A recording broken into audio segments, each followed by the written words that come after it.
The device manager found in Windows 7 is just about the same as it is in Windows Vista. It can be accessed in Windows XP and Vista through the control panel or as before by right-clicking on Computer. However, we have an option here. We can click on Properties as before or Manage as in this example. The advantage of this is to allow us to access not only the device manager but other tools that we shall be looking at during the coursework. Here we can see the already familiar categories, and in this example there are some conflictions listed. But once again, Windows has installed its own compatible audio device drivers. Not always will we have access to the driver disk, so our other option is to download the driver from the manufacturer's website. To do this, we can open a browser. The motherboard in this example is called MSI. Here we can see over 200,000 results, and we should be aware that not all these are trusted websites. In other words, some can install software that can damage the computer.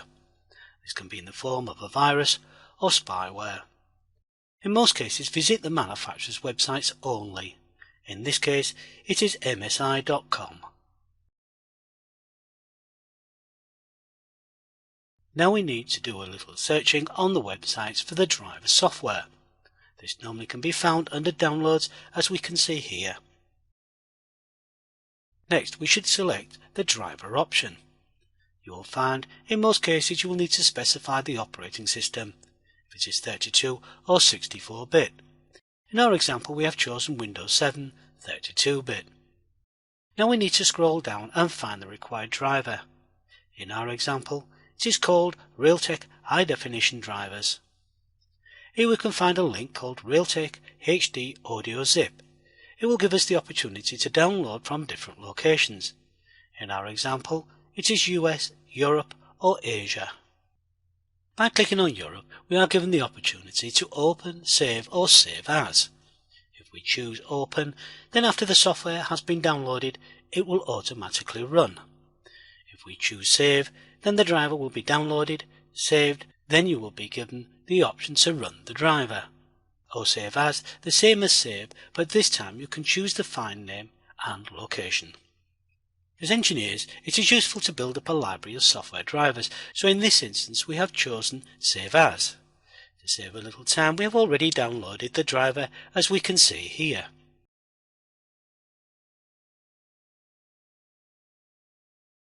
Now we need to install the driver, and this can be found in the folder called Downloads.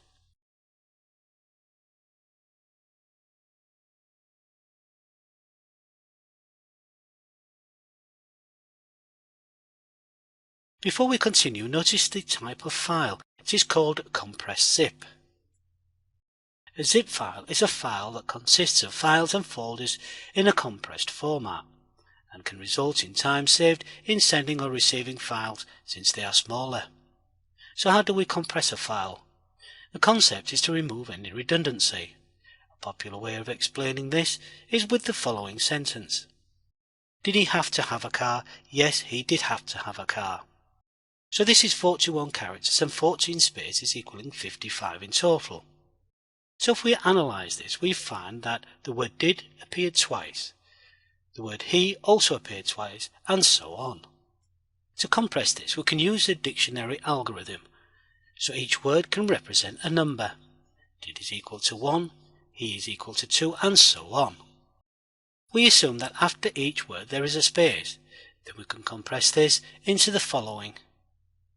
We substitute all the words in the sentence with the corresponding number.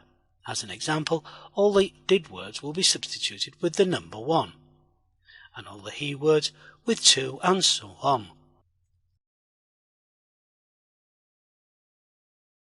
Now we have compressed this into just 16 characters, or a saving of about 29%, and that is with a very tiny sentence. Just imagine how much can be compressed in files and folders many million times bigger. So as long as the recipient knows the dictionary algorithm, then they can unzip the sentence. Of course, in reality, this is very basic, but with this example you can appreciate the value of sending and receiving compressed files. if we right-click on the folder, we can get the opportunity to unzip the files by clicking on Extract All. Next, you will be prompted to supply a location. In our example, we shall leave it as the suggested location. Here we can see over 480 items that will need to be extracted. Now it is only a question of running setup and following the screen prompts.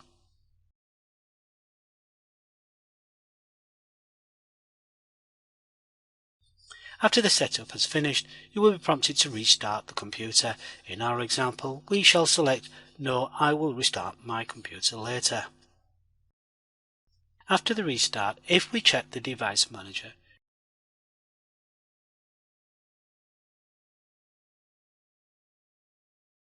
we will find that one of the drivers has now been updated with the new driver called Realtek High Definition Audio. Also, if we check the control panel,